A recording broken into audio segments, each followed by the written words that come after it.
Untuk itu mari kita buka pengajian ini dengan basmalah. Bismillahirrahmanirrahim. Dan yang terhormat kepada Bapak Haji Ketua Bazani MAG yang akan disilakan untuk menyampaikan materi. Assalamualaikum warahmatullahi wabarakatuh. Alhamdulillah, alhamdulillahilladzi hadana lihadza wa ma kunna linahtadiya laula an hadanallah.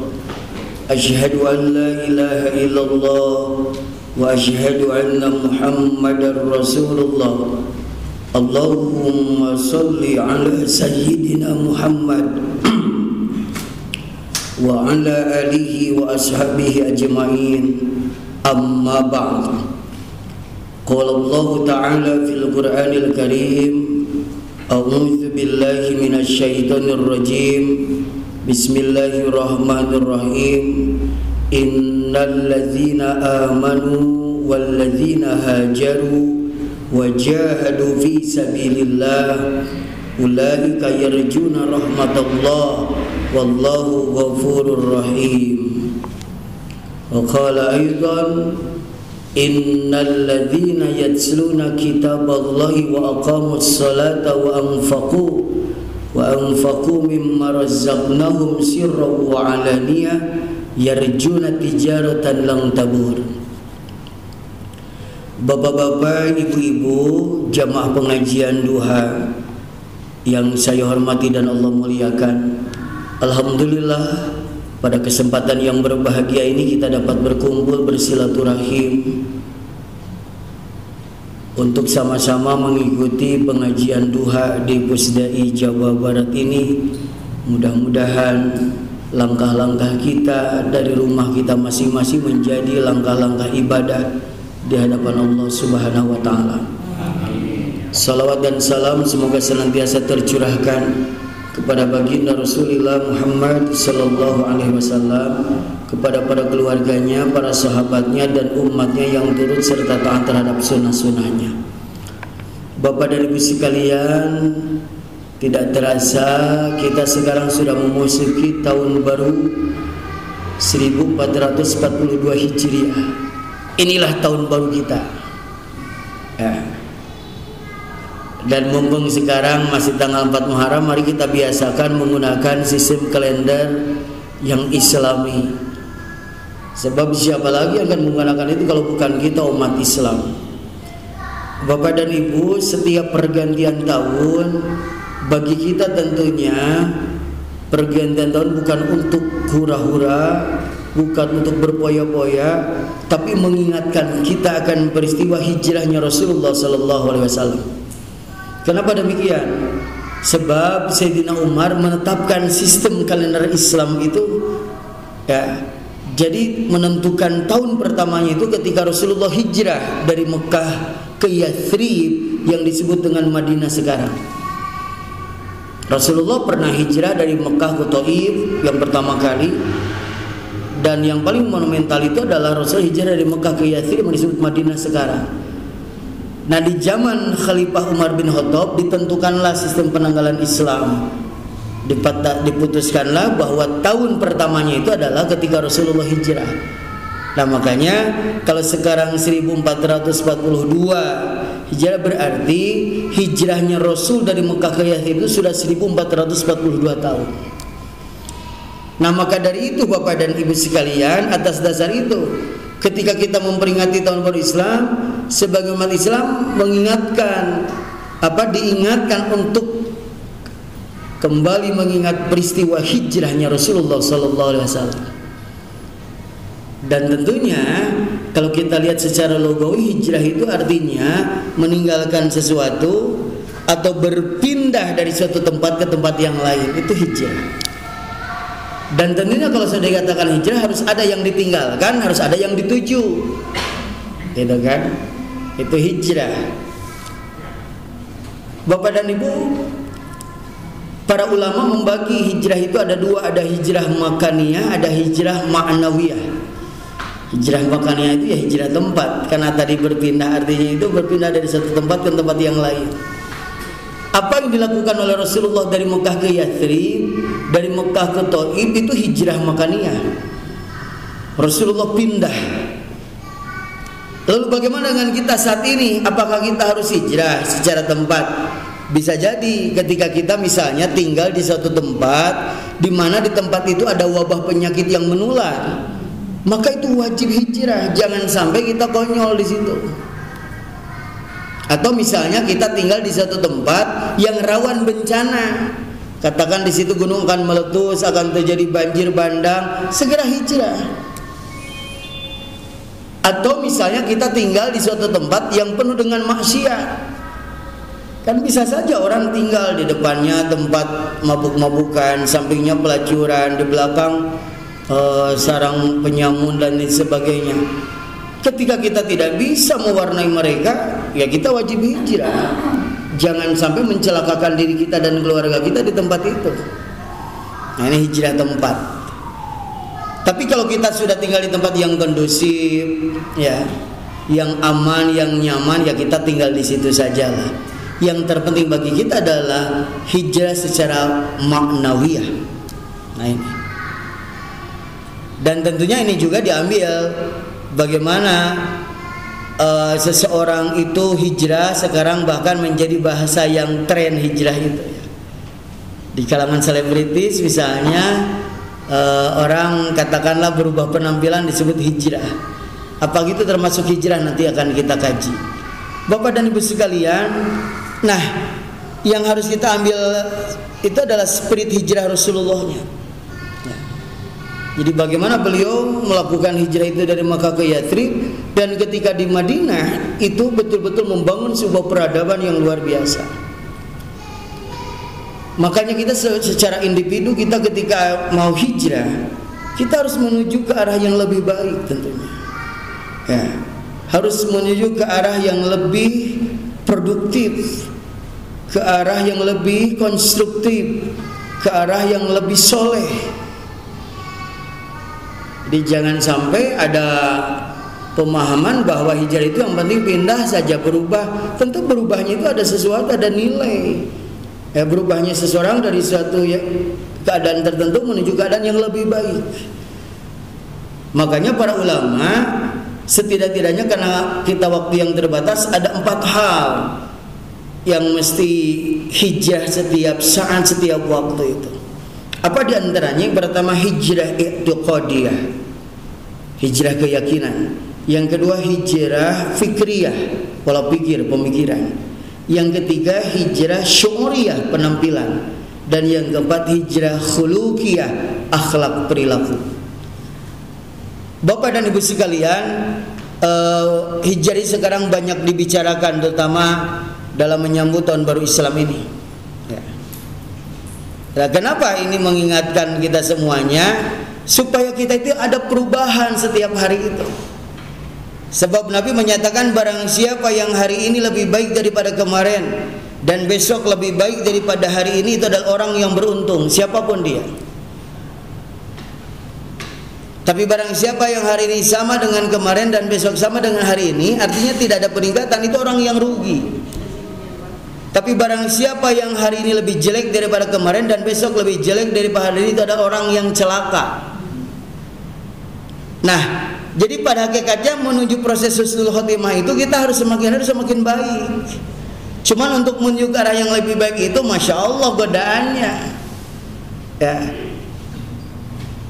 Jadi kalau misalnya kita ngelihat umur kita saja, bagaimana sebenarnya arah yang lebih baik? Walaupun terkadang orang ketika mungkin ya umurnya dipanjangkan dari sisi angka itu, tapi kenikmatan itu dikurangin. Ini terkadang berpengaruh kepada kualitas seseorang. Produktivitas seseorang biasanya beda ketika dia aktif sebagai pegawai dan udah pensiun, beda Pak.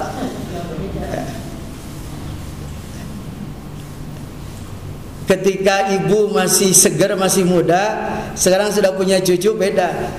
Tapi di sisi lain kata Nabi, orang harus lebih baik bagaimana? Nah ini.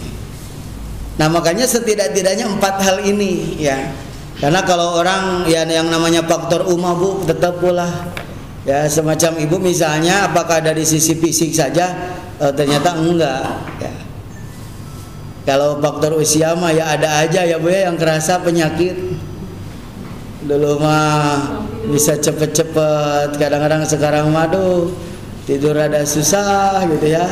Penyakit B-nya muncul, belikan, babarian, terus beser. Ya pokoknya banyak lah ya.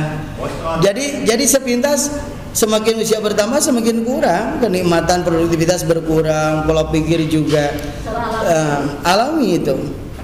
Nah tapi bagaimana kita berupaya memberikan dorongan kepada umat Islam ini. Jadi Rasulullah juga memang secara fisik semakin usianya semakin bertambah semakin lemah. Tapi ada satu hal yang perlu kita tiru, bahwa semangat untuk berubah itu tetap ada ya. Jadi semacam sekarang Bapak Ibu bayangin, coba libur panjang, coba cuti bersama, tapi masih mau ngaji. Jadi kadang-kadang Allah suka melupakan kita, ini tuh cuti bersama, saya juga lupa. Begitu Pak Amran minggu kemarin, Ustaz cina minggu depan, saya teh siapa? Lupa, itu nggak tahu ada cuti bersama. Sehingga nanti kudu nanti di Pangandaran. Ya, dan di situ kadang-kadang kita dilupakan oleh Allah itu untuk sesuatu yang mungkin harus melakukan yang lebih baik. Coba kalau misalnya sudah ingat diagendakan bisa saja kan, udah malas sudah memprediksi Pak, paling yang ngajinya juga sedikit lah, lah alasan ya. Tapi karena memang dilupakan ya kita teh polos, saya siapa ya? Akhirnya karena sudah janji mau kemana-mana tuh nggak bisa, ada ngaji hari Minggu. Nah ini. Nah jadi Bapak dan Ibu sekalian, kembali kepada yang tadi, itu hijrah itu. Nah yang pertama hijrah itu dia keyakinan. Jadi Bapak dan Ibu, keyakinan kita ini tentu akidah tentunya. Jadi syukur-syukur sih kalau orang pindah agama, katakan sebelumnya dari non muslim lalu masuk Islam, itu juga hijrah sesungguhnya. Hijrah itu dia keyakinan. Jadi kalau misalnya orang dari non muslim pindah ke Islam itu namanya hijrah. Kalau dari Islam pindah keluar Islam itu namanya murtad. Jadi jangan sampai disebut orang yang tadinya agama yang lain, Nasrani, Buddha atau Hindu, lalu pindah ke Islam itu udah murtad dari, bukan. Itu hijrah. Kalau dari kita pindah ke sana itu murtad. Ya. Nah, jadi artinya apa?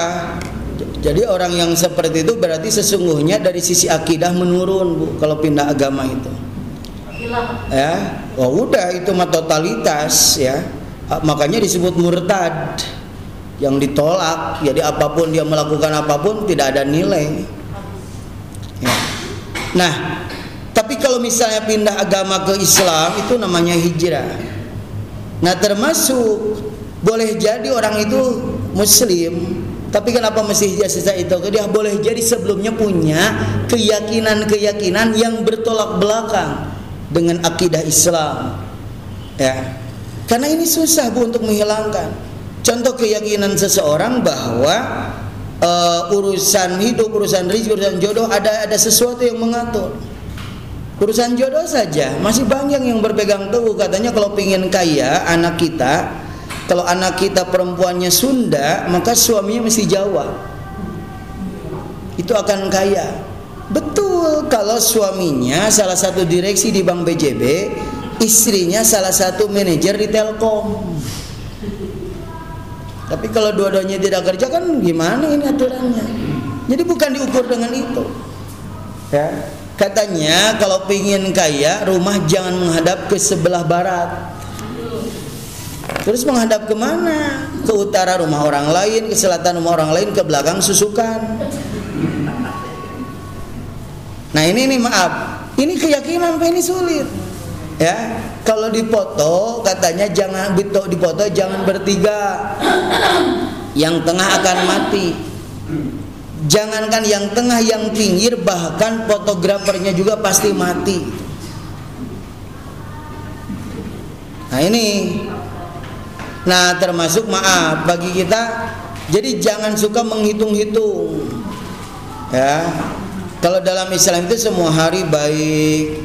Memang ada hari Jumat spesial Sayyidul Ayyam, tapi tidak ada artinya hari yang sial.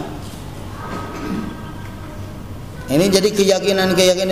Mungkin di antara kita ada yang masih pasang susuk, segera hijrah dengan cara melepasnya. Mungkin masih ada yang punya ilmu-ilmu tertentu, ilmu pelet. Udah punya cucu masih dicepeng we pelet tadi nabeber. Ya. Atau mungkin maaf Bapak dan Ibu yang masih suka konsultasi. Ya, bertanya sesuatu, nanyanya ke dukun, ke paranormal, orang pintar atau apalah. Ini juga mesti hijrah. Nah, keyakinan ini Bapak dan Ibu kalau tidak dibimbing, tidak dibina dengan nilai-nilai agama itu sulit. Jadi masih banyak orang yang sekarang bersekutu dalam artian maaf urusan rezeki misalnya pingin kaya sampai betul Bu. Dia rela pergi ke Gunung Kawi bawa jam dinding, lalu memelihara tuyul, lalu apalah pokoknya banyak macam-macamnya. Itu sudah jelas. Ya. Itu kalau kita lihat itu mencuri kan. Tuyul mencuri orang lain, babi ngepet juga. Nah, tapi kenapa masih ada? Disitulah. Nah, makanya perlu pembinaan, perlu pengajian, perlu bimbingan itu. Rasulullah itu luar biasa bagaimana merubah situasi dan kondisi orang-orang Arab jahiliyah waktu itu dari sisi akidah itu. Bayangin aja seorang Sayyidina Umar aja kadang-kadang satu saat beliau ketawa sendiri. Kalau ingat kelakuan masa jahiliyahnya, bayangin beli gandum ke pasar, bawa ke rumah dibikin patung yang dari roti itu, lalu dibawa ke tengah-tengah Ka'bah, lalu disembah. Begitu pulang ke rumah di tengah jalan lapar, dipurak eta patung teh tadi disembah sekarang dimakan. Nah itu saking jahiliyahnya, tapi keyakinan itu sulit. Nah hari ini juga sama, kita ngasih tahu orang yang sudah punya keyakinan itu susah Bu. Nah makanya bagi kita Bapak dan Ibu hijrah ikhtiqad itu penting. Jadi memperbarui akidah. Jadi dalam artian kalau misalnya Rasul menyatakan jaddidu imanakum, perbaharilah keimananmu. Jadi bagaimana setiap hari keyakinan kita tambah bertambah. Kemantapan kita ini baik dengan keilmuan, dengan pengalaman-pengalaman. Orang kalau sudah akidahnya mantap, subhanallah. Ya, dia bukan hanya sekedar ma'rifatullah mengenal Allah. Tapi yang paling hebat meningkat jadi muraqabatullah, merasa diawasi oleh Allah. Kalau mengenal Allah orang banyak yang hafal Asmaul Husna, Allah Maha Besar, Allah Maha Agung, Allah Maha Pengasih Penyayang. Tapi ketika dia merasa diawasi, merasa diperhatikan oleh Allah, luar biasa ini akidahnya. Apalagi sudah merasa yang disebut ma'iyatullah, selalu merasa bersama dengan Allah. Dia nggak takut sama siapapun.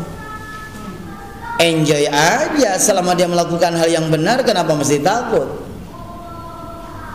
Dan hebatnya lagi adalah kalau sudah mahabbatullah, sudah hanya cinta kepada Allah, apapun yang ada di muka bumi ini dia nomor sekian, Allah nomor pertama. Nah ini, itu akan kelihatan nanti Ibu dalam keseharian gimana, sudah mencapai tingkat yang mana, baru ma'rifatullah, apakah sudah muraqabatullah, sudah ma'iyatullah, sudah mahabbatullah. Itu tergantung proses bagaimana keseharian kita.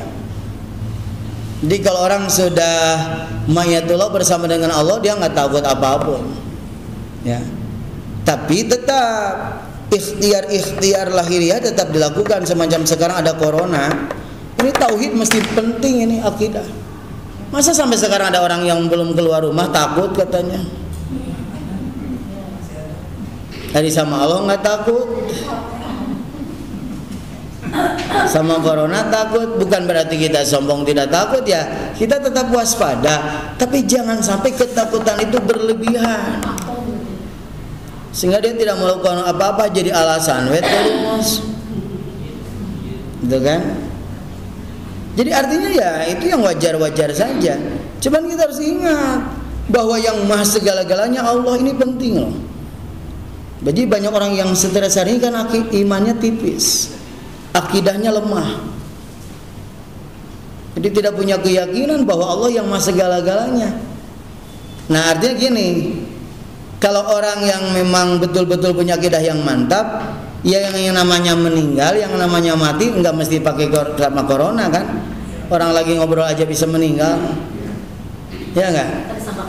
Apalagi dalam keterangan dikatakan malaikat Israel menemui kita setiap hari 70 kali, Bu.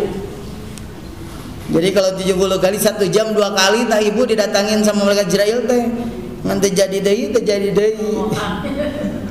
Sebetulnya makanya kalau orang yang sudah punya muraqabatullah, merasa diawasi oleh Allah, punya perasaan seperti itu, dia mau berbuat sesuatu yang tidak baik itu takut betul-betul.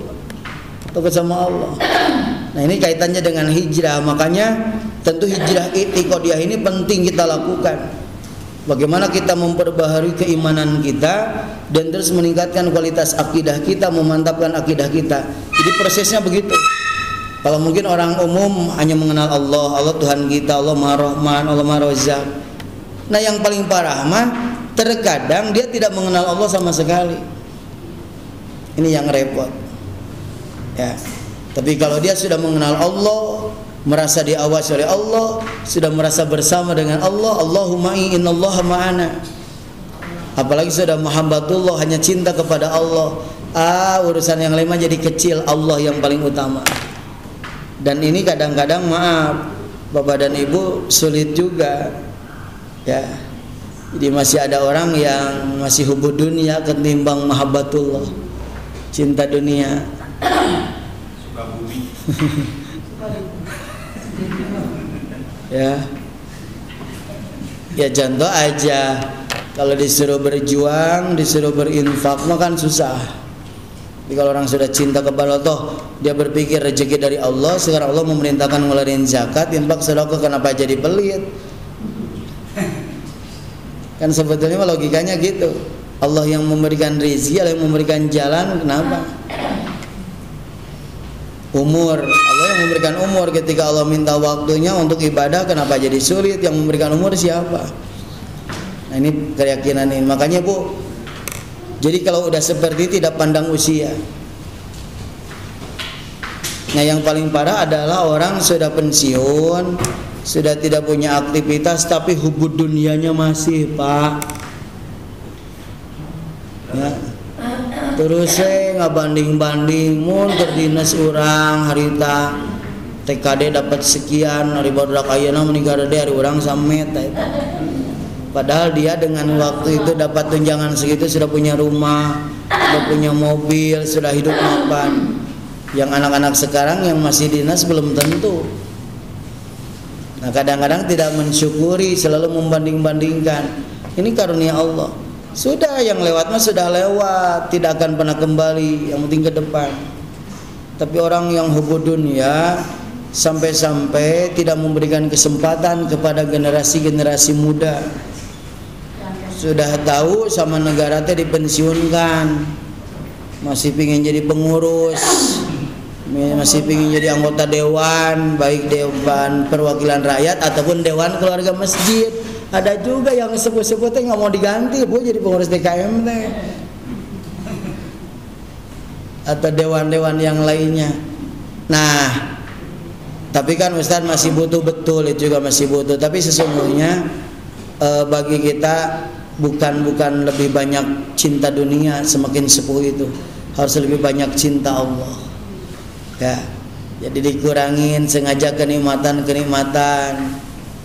Ini kadang-kadang kita prihatin, sudah nenek-nenek masih suka joget, ya, masih suka melakukan hal yang tidak pas lah. Nah, ini Bapak dan Ibu sekalian, jadi itu. Yang kedua adalah hijrah fikriyah, pemikiran. Nah, ini setiap hari, setiap saat kita harus merubah pola pikir kita menuju ke arah yang lebih baik. Tentu dari negatif menuju positif. Kalau yang tadinya kita punya pola pemikiran yang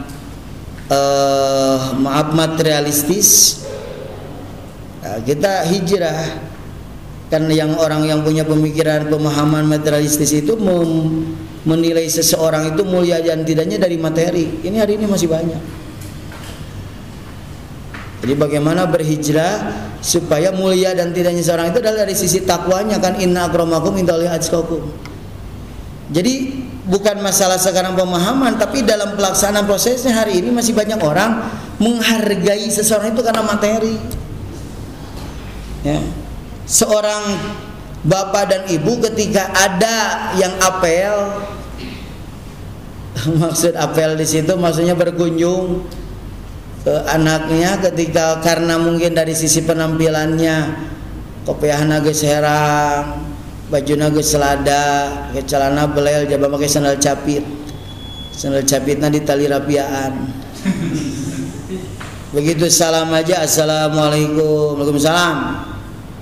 Ibu, neneng ada? Tidak ada. Neneng mah lagi belajar, tidak bisa diganggu. Ibu mau gitu ke aku teh sih, aduh dah kamu mau menerima duau. Masa depan wallahu a'lam. Madesu masa depan suram. Begitu yang satu datang, mobil mewah, rambut merah, mata merah, celananya bolong. Malam tante neneng ada ini. Jadi perilaku kita itu suka membeda-bedakan. Ya. Makanya terkadang kita suka terjebak dengan penampilan.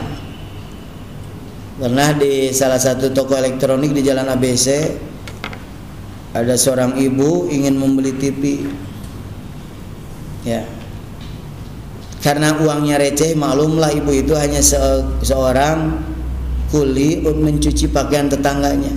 Dapat uangnya receh, tapi biar belikan TV untuk cucunya. Dia merasa minder karena bawa uangnya receh. Begitu sampai di kasir, ibu kenapa dari tadi malu-malu aja, kata kasirnya. Neng, sebetulnya ibu teh pengen beli TV tapi malu uangnya receh. Tapi subhanallah, apa jawaban si kasir itu? Bu, saya lebih salut kepada ibu, saya lebih hormat kepada ibu. Walaupun uang ibu recehan, hasil daripada kuli mencuci pakaian tetangga, tapi ibu beli TV cash. Walaupun dengan receh, ketimbang non yang sedang duduk main HP di situ, ibu semuanya kredit.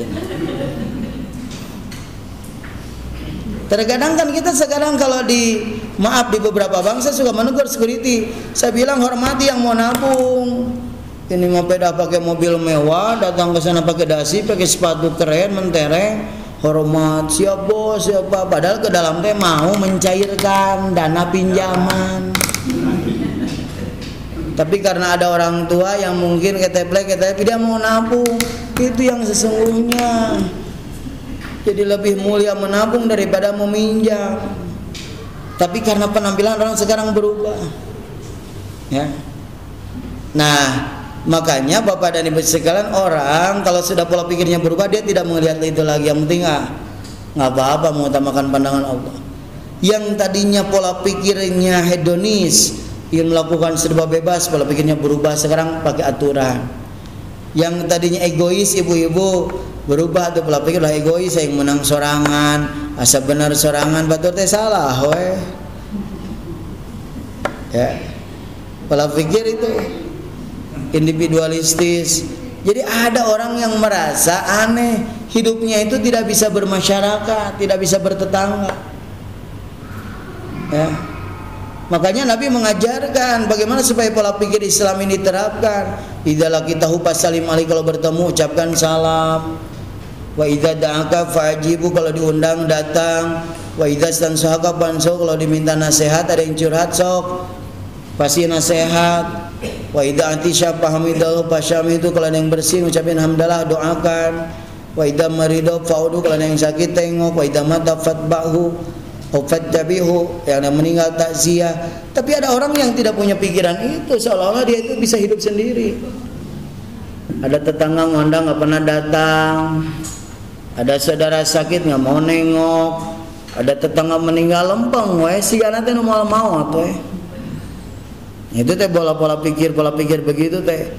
Ya makanya termasuk kenapa kita dalam pola pikir ini mesti dibangun dengan 3 kecerdasan intelektual, tapi kecerdasan emosional juga, dan kecerdasan spiritual. Itu mesti seimbang.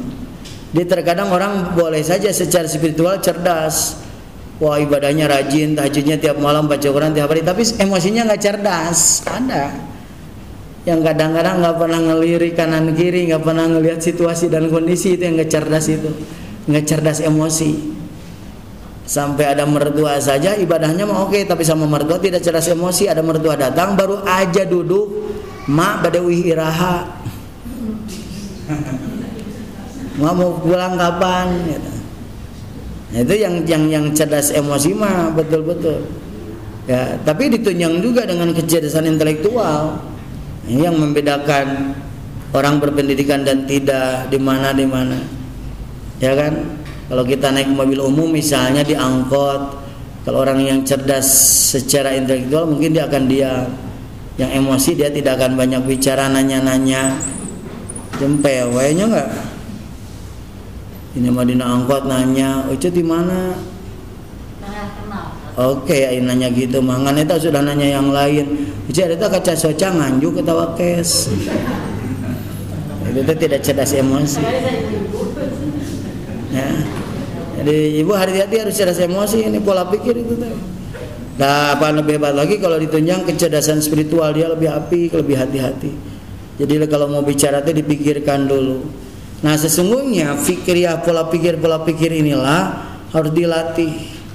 Makanya banyak orang yang mungkin sudah lama tidak membaca, sudah lama tidak ngaji.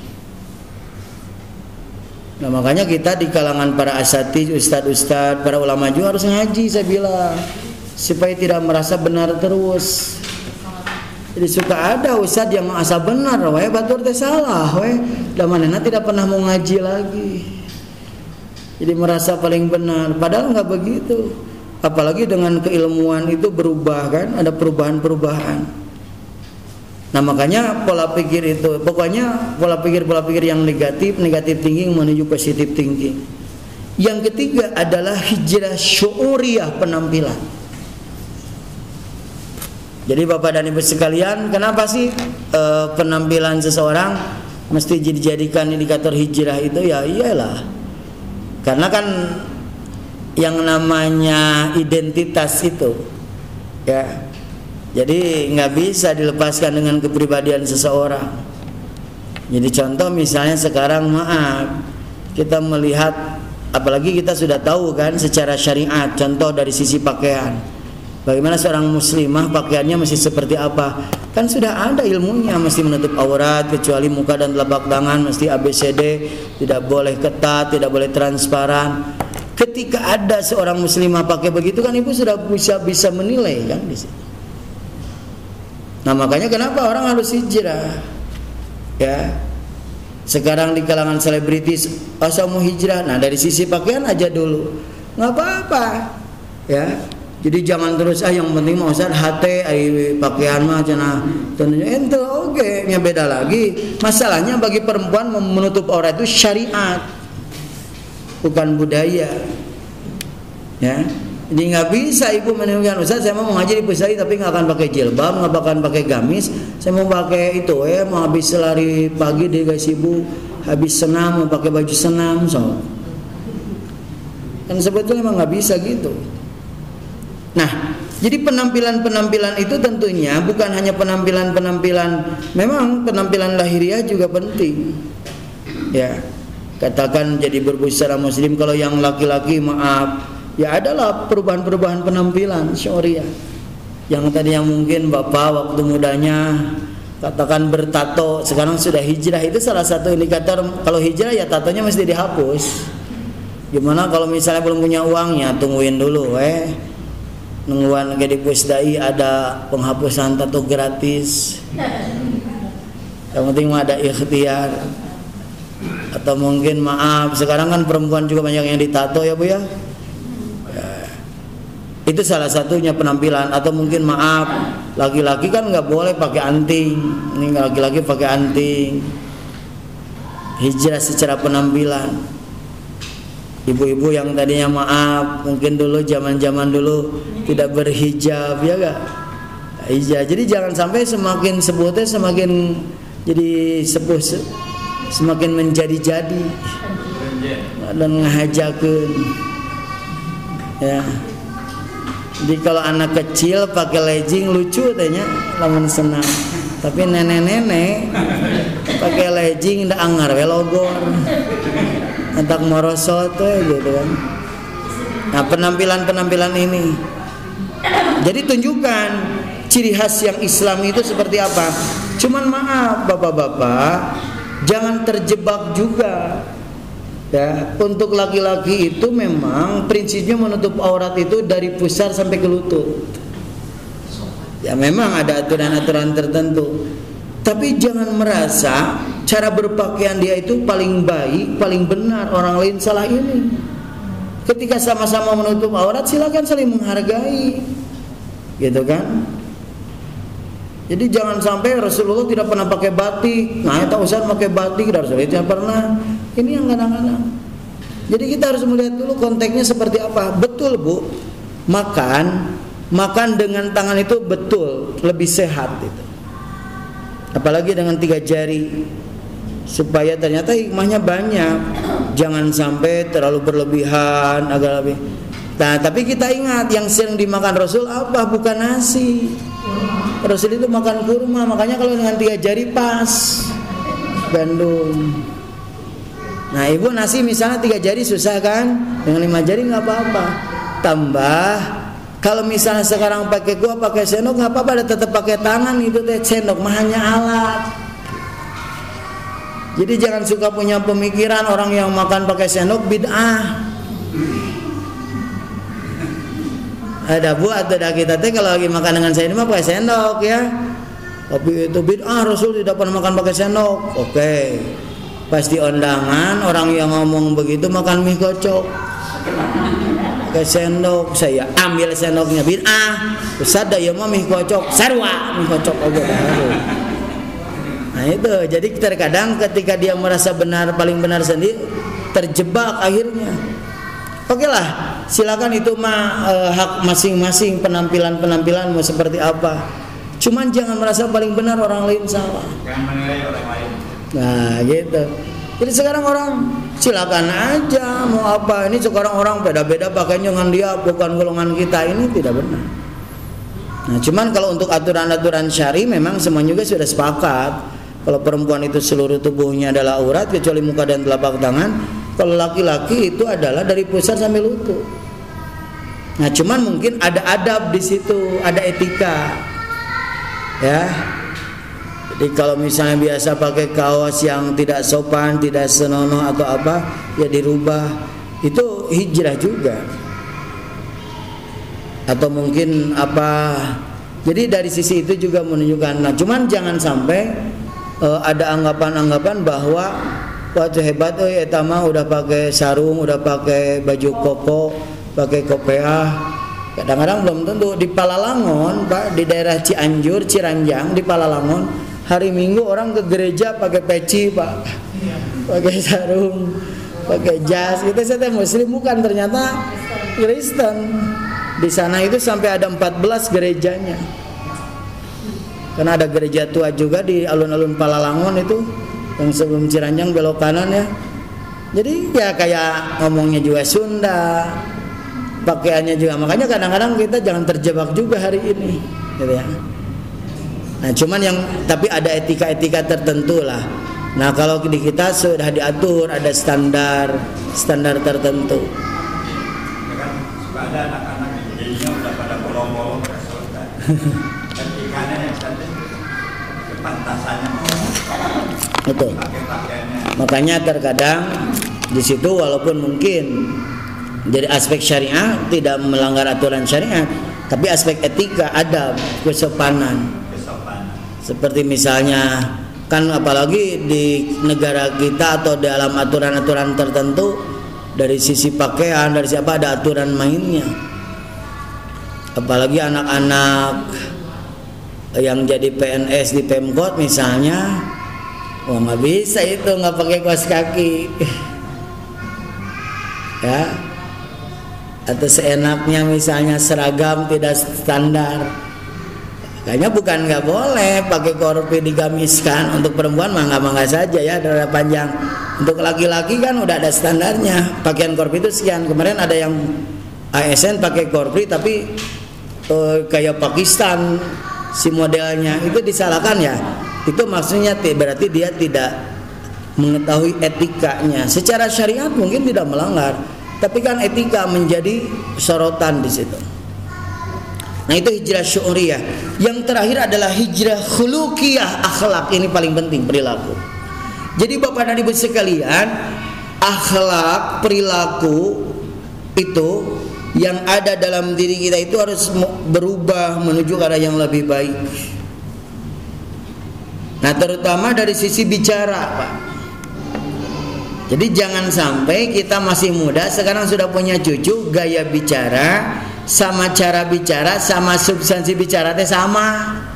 Dan saya mah ngeri atau kalau ada orang tua tapi kalau ngobrol teh anjir.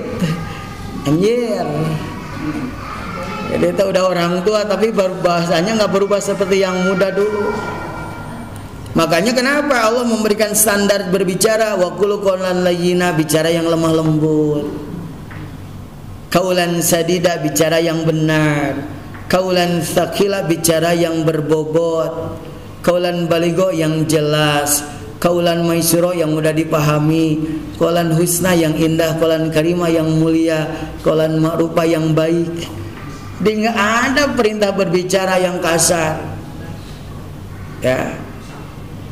Apalagi seorang istri kepada suami mesti qaulan layyina. Bu, suara ibu kata Nabi tidak boleh melebihi suara suami. Bicara ibu tidak boleh lebih banyak daripada bicara suami. Ya, itu harus dirubah. Ulah ada abi mah mesti dituna cerewet itu salah itu teh. Jadi kalau suami satu kata, ibu udah setengah kata. Contoh misalnya suami teh, ibu teh nanya, "Pap, gimana sambal bikinan mama enak?" Kata suami teh, "Pangset." Nah, itu di situ ibu jangan lebih dari kata-kata pangset. Oh, nyebut oh aja, oh balik kaget langsung merubah. Lah iya mah, Pap, sambal bikinan mama enak gak? Pangset, langsung melebihi suami. Suami cuma satu kata, istrinya, oh gitu, bios, anjing mah tong nitah aing.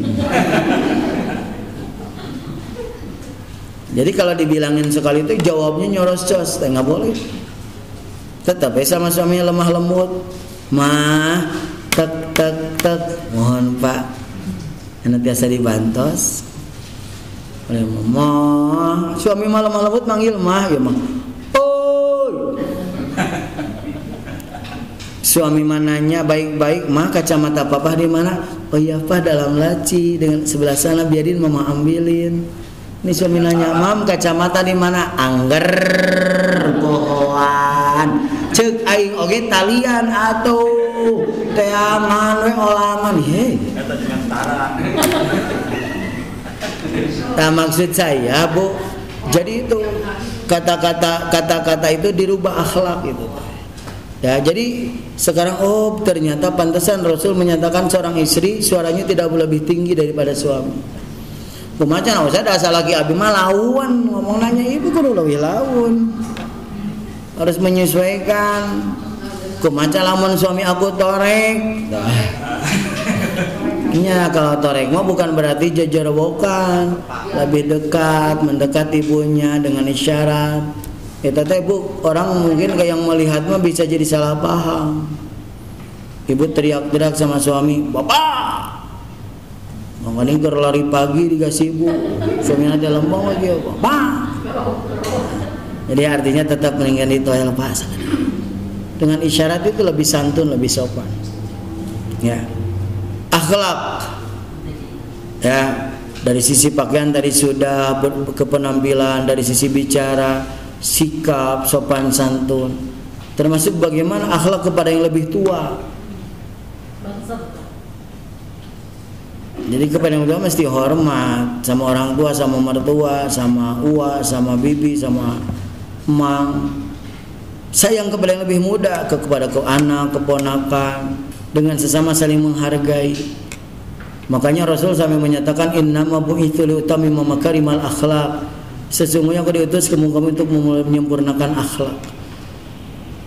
Nah, ini untuk Bapak dan Ibu, untuk anak-anak kita ini. Ya.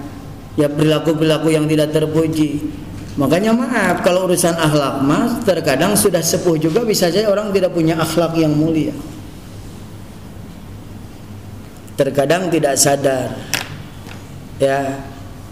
Nah, makanya sekarang berkaitan dengan medsos. Bagaimana kita bijak menggunakan medsos. Ini juga berkaitan dengan akhlak. Jadi jangan asal share, jangan asal ngomen, jangan asal nyeletuk ya. Makanya sekarang kalau dulu orang surga itu ada di bawah telapak kaki ibu, sekarang bisa jadi ungkapan surga ada di jari jemarimu. Jadi bagaimana jari-jari kita memainkan handphone, ngomennya benar enggak, nyinggung perasaan orang enggak. Kan sekarang banyak yang kasus gara-gara dari HP ya enggak? Gara-gara salah komentar, gara-gara salah ketik, gara-gara salah itu harus hati-hati. Jadi itu makanya ada ungkapan salamatul insan fi hifdzil lisan. Keselamatan manusia tergantung dalam menjaga lisannya. Termasuk sekarang salamatul insan fi hifdzil kitabah. Keselamatan manusia tergantung dalam menjaga tulisan-tulisannya. Apalagi di medsos, Pak. Ya. Nah, kita juga sama, jangan main share-share aja. Seperti ibu kalau sudah suka dapat itu ningannya, nanti malam pertengahan nisfu Sya'ban. Padahal ayeuna karek opat Muharram. Barang siapa yang ABCD akan begini, gini. Jadi harus kritis kita juga. Sebelum men-share ke orang harus kritis, jangan main baca langsung share lagi. Itu dalam penggunaan medsos juga.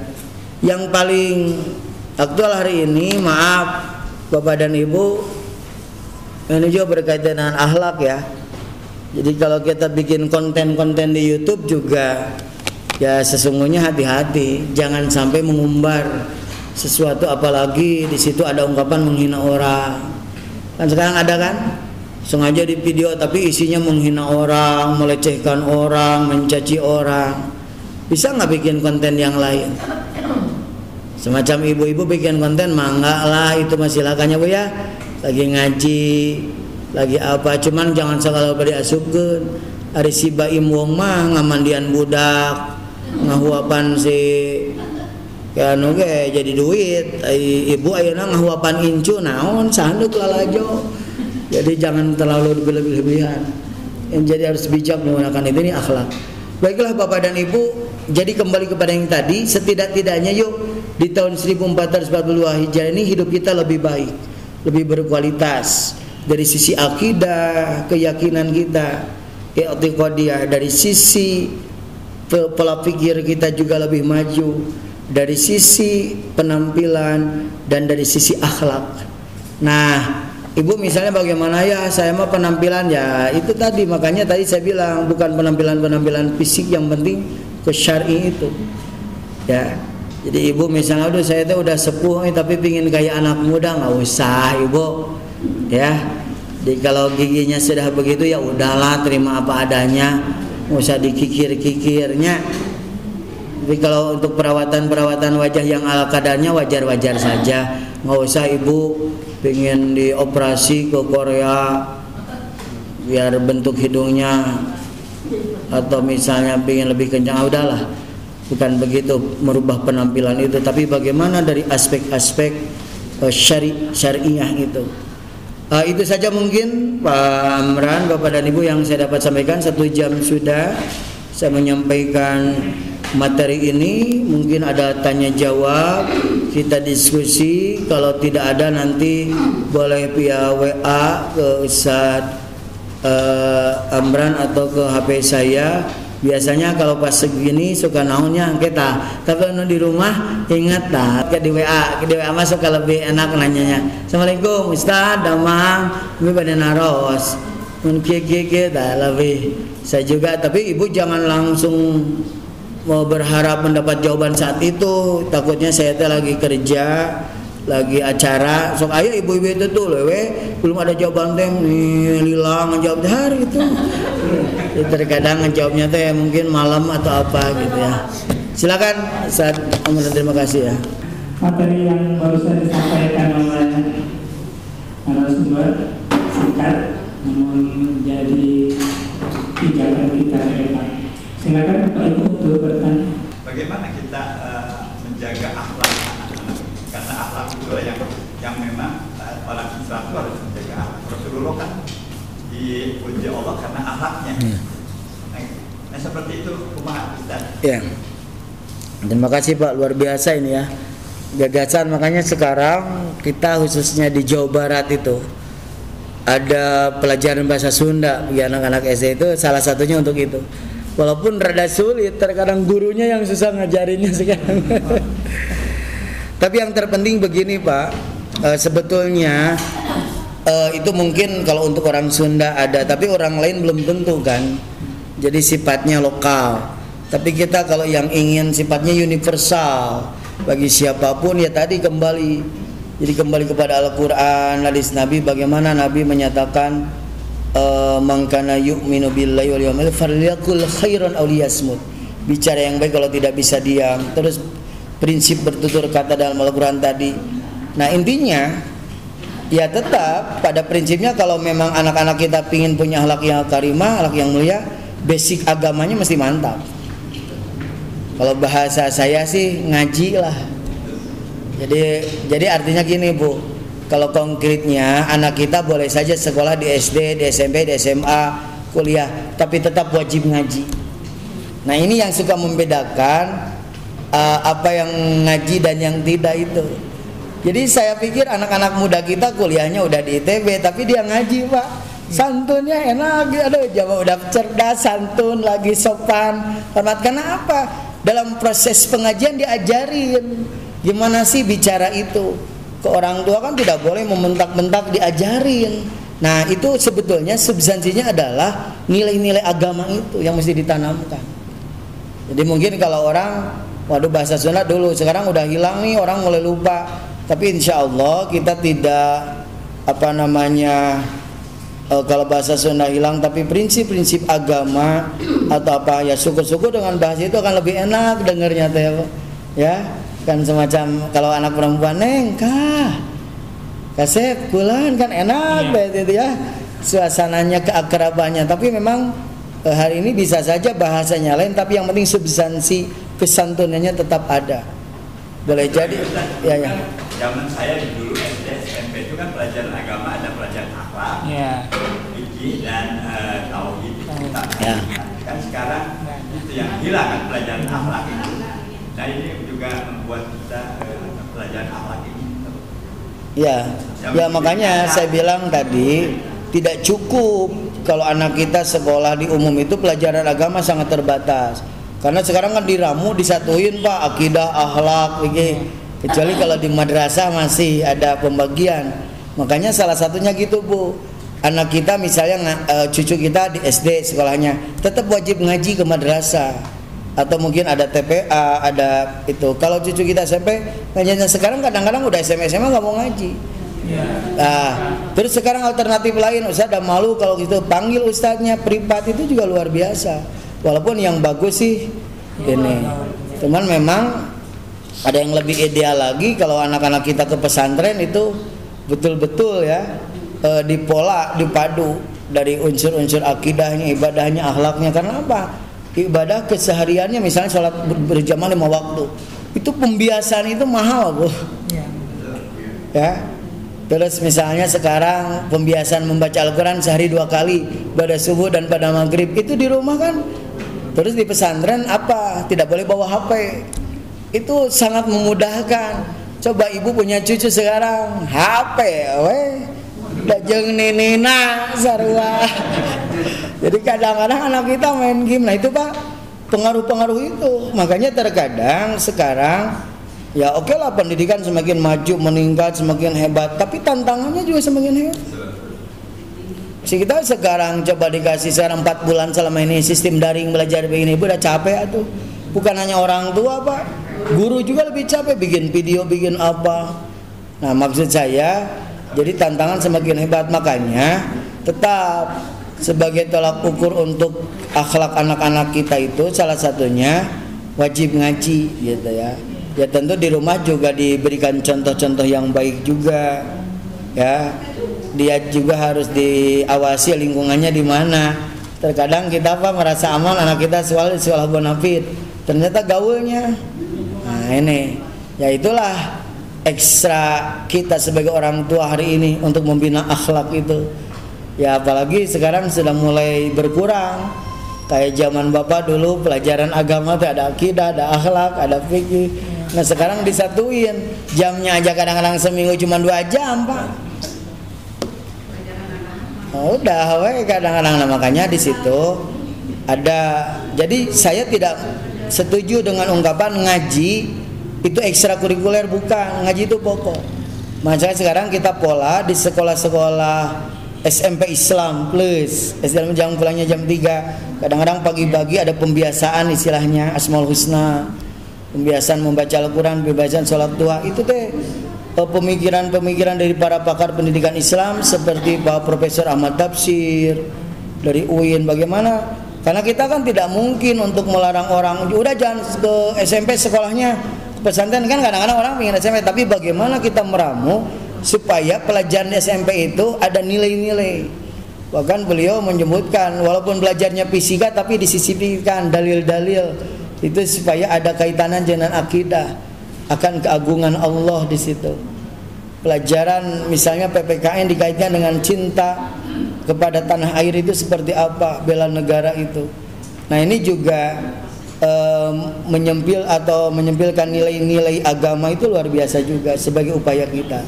Walaupun tetap ikhtiar kita, makanya ke depan mudah-mudahan ada pelajaran tentang perilaku itu, tentang akhlak, tentang etika itu.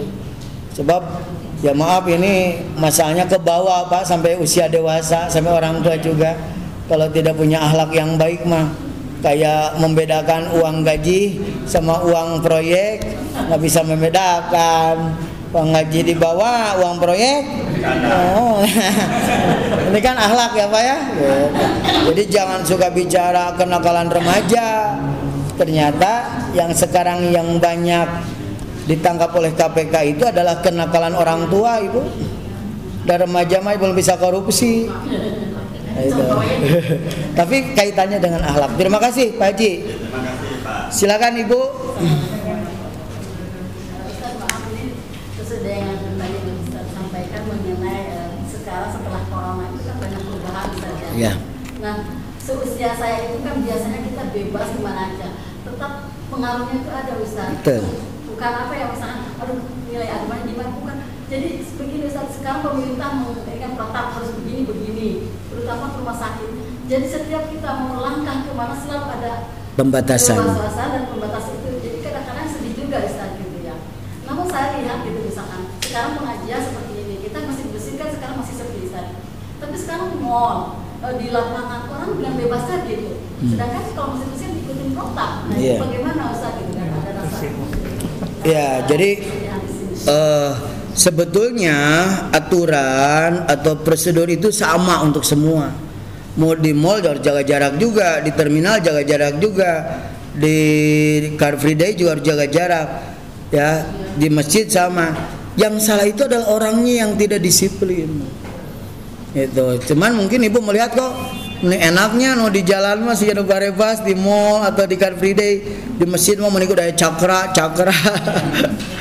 Nah, cuman memang ya disitulah Bu kesadaran seseorang lihatnya. Walaupun mungkin ya wajar Bu kalau ada perasaan itu sama. Saya juga Ustadz penceramah kemarin libur 4 bulan udah nggak ada pengajiannya, mau ngikutin nafsu mau nih naon sih ngaji libur, habis bagaimana lagi. Cuman kita ingat bahwa kita melihat dari aspek positifnya bahwa mencegah lebih baik daripada mengobati. Darul mafasid muqaddamun ala jalbil masalih. Jadi meninggalkan sesuatu yang bikin rusak, bikin mafsadat itu dikedepankan ketimbang melakukan sesuatu yang maslahat. Jadi ngaji semacam di Masjid Raya itu ngaji Al-Faros hari Selasa sampai 8.000 jamaah, sekarang udah libur. Nggak bisa. Memang maslahat ngaji itu. Tapi kalau dipaksakan khawatir terjadi di situ klaster baru, apa jadinya? Nah makanya nggak apa-apa. Allah Maha tahu kok. Jadi tidak mesti seperti kondisinya seperti tadi saya bilang hijrah juga itu dalam rangka hijrah juga. Kalau memaksakan berarti dia nggak mau hijrah, memaksakan melawan supaya wah kalau ada apa-apa nah itu. Makanya tadi itu Bu perasaannya, pola pikirnya ya. Jadi nggak bisa kita melihat wah ini kenapa sih Tapi sebetulnya yang lain juga sama, harusnya mengikuti prosedur. Harus jaga jarak di pasar juga kan, di mall juga. Tapi kadang-kadang ruang gerak kita jadi terbatas. Nah itu. Ke pasar nggak bisa tiap hari. Iya. Kita nggak pergi keluar kota naik umum kita berpikir karena usia. Iya betul. Jadi pada akhirnya apa kuncinya sabar teh Ibu. Ambil hikmahnya. Nah ambil hikmahnya, sabar. Ya memang Bu, dan yang dibatasi bukan hanya kita, banyak juga semua orang. Tapi mudah-mudahan ya kita berdoa segera cepat berlalu lah ya Bu ya. Dah tuh Ibu berpengaruh banget lah ya. Sampai kita ya maksudnya untuk sosialisasi, untuk silaturahim ya Bu ya. Ada yang sakit di rumah sakit nggak boleh ditengok kan, jadi gimana padahal saudara dekat. Nah itulah Bu, harus dengan berjiwa besar di situ. Terima kasih Bu Haji ya. Silakan Ibu. Ada lagi? Cukup, unang berarti. Cekap Ibu. Alhamdulillah bisa silaturahim ya Bu ya. Baiklah Bapak dan Ibu sekalian, barangkali ada yang mau liburan lagi. Sebelum kita mengakhiri dengan doa, mohon doakan untuk Ibu Tias Tianingsi sekarang doa penama di Rumah Sakit Santosa. Juga mohon doanya untuk orang tua saya, bapak kandung saya ini dirawat juga di Rumah Sakit Muhammadiyah, sedang sakit. Allahumma rabbana sa'adhibil ba'sa isfi anta syafi la shifa illa shifauka shifan la yughadiru saqama. Al-Fatihah.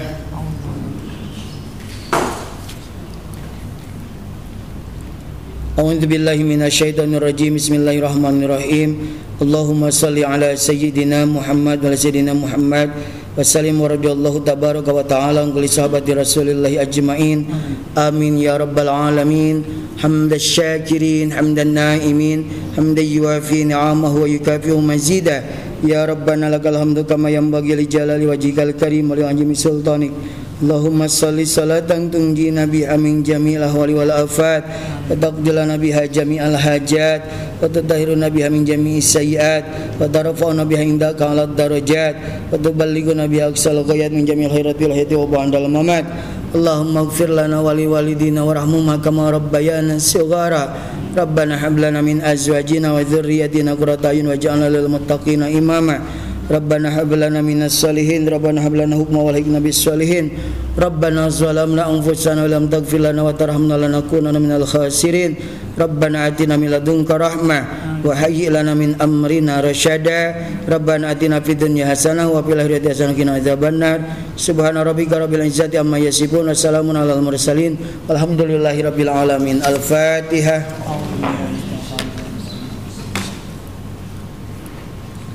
Terima kasih Bapak dan Ibu sekalian. Jazakumullah wa ahsanal jaza. Mohon maaf apabila ada kehilapan dan kekurangan. Wallahul muwaffiq ila aqwamit thoriq. Wassalamualaikum warahmatullahi wabarakatuh. Waalaikumsalam warahmatullahi wabarakatuh. Bapak Ibu sekalian, sebelum kita meninggalkan ruangan ini ada informasi insyaallah ahad depan yang akan mengisi tausiah 2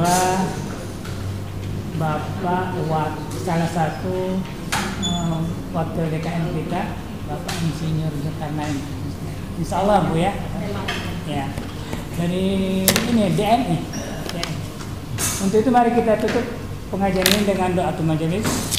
A'udzubillahi minasyaitonir rajim. Bismillahirrahmanirrahim. Subhanaka Allahumma wa bihamdika asyhadu an la ilaha illa anta astaghfiruka wa atubu ilaik. Atas perhatiannya semua kami banyak berterima kasih. Wassalamualaikum warahmatullahi wabarakatuh.